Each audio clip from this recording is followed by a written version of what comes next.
আজকে আমাদের কাছে একটি প্রশ্ন বারংবার ঘুরে আসছে। সে প্রশ্ন হচ্ছে, ভারত আমাদের বন্ধু নাকি পাকিস্তান আমাদের বন্ধু?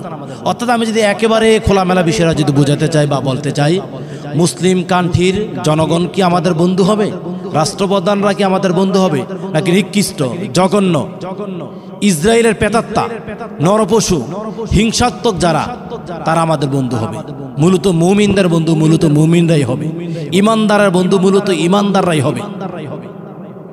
স্বাধীনতার পর থেকে শুরু করে আজ পর্যন্ত ভারত যত নিকৃষ্ট জঘন্য অন্যায়মূলক কাজ বাংলা ভাষাভাষী মানুষদের উপরে চালিয়েছেন, পৃথিবীর অন্য কোনো মানুষের রাষ্ট্রের মানুষের এই কথা চিন্তাও করতে পারে নাই বাঙালি মুসলিমদের উপরে এই নির্যাতন নিপীড়ন করবে।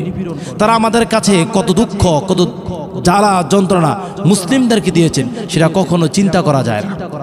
আপনাদের যে প্রশ্ন ছিল, ভারত কি আমাদের বন্ধু নাকি মূলত পাকিস্তান আমাদের বন্ধু? আমাদের প্রকৃত বন্ধু তারাই হবে যারা ইমানদার, তাওহীদের বাণী যারা প্রচার করে, তাওহীদের ঘোষণা যারা দেয়, লা ইলাহা ইল্লাল্লাহ এই স্লোগান যারা দেয়, তারাই প্রকৃতপক্ষে আমাদের বন্ধু। ভারত কখনো বাঙালিদের প্রকৃত বন্ধু হতে পারে না।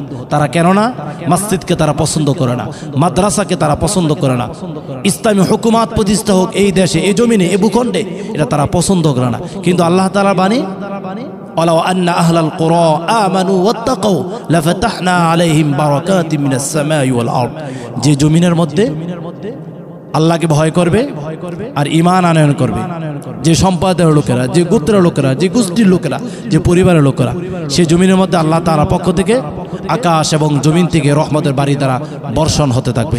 সুবহানাল্লাহ সুবহানাল্লাহ।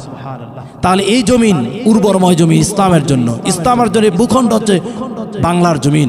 এই বাংলার জমিনকে ভারত তছনছ করতে চায়, ধ্বংস করে দিতে চায়। বাংলার মুসলমানদের উপরে তাদের কালো চক্ষু, অন্ধকার ছন্ন ছোঁয়া, কালো ছোঁয়া বাঙালিদের উপরে। আমরা ভারতকে ধিক্কার জানাই। এই নরপশু নিকৃষ্টময় এক জাতির অন্যতম নিকৃষ্ট ব্যক্তি নরেন্দ্র মোদী, তাকে আমরা সর্বোচ্চ ধিক্কার জানাই। তারা বলছেন, তারা ঘোষণা করছেন, ইসরায়েল নরপশুরা যেভাবে আফগানিস্তানকে ধ্বংস করে দিয়েছে, ওই ভারতের নরপশুরা চাচ্ছে তেমনিভাবে কাশ্মীরকে ধ্বংস করে দিতে। নাউজুবিল্লাহ নাউজুবিল্লাহ। ভারত জানে না তাদের যে গোটা ভূখণ্ড রয়েছে, আজ হোক কাল হোক তিলে তিলে গোটা ভূখণ্ড তছনছ হয়ে যাবে।